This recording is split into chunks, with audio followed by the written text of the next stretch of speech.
صباح الفل عليكم وصباح صنع في مصر. من الشهور القوية في المعارض في مصر هو شهر ديسمبر. تقريبا ما فيش اسبوع بيعدي فيه الا لما يبقى في الويك اند بتاعه في معرض مهم بيحصل.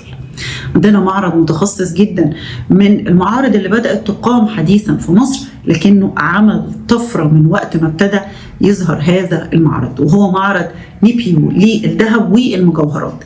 بيقدم فيه أحدث المجالات وأحدث الابتكارات وأحدث الحلي اللي حصل فيه الحلي والمجوهرات في السنة، وحتى الماكينات اللي بتشتغل في التشغيل بتاع الذهب، الترند اللي طالع، السبائك، حاجات مختلفة كتير.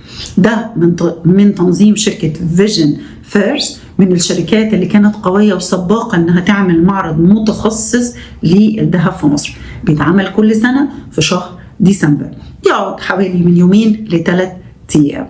لو انت مهتم بالذهب والمشغولات والمجوهرات ومعرفة احدث الترند فيها، يبقى لازم تروح تحضر معرض نيبيو للذهب والمجوهرات. صباح الفل عليكم وصباح صنع في مصر.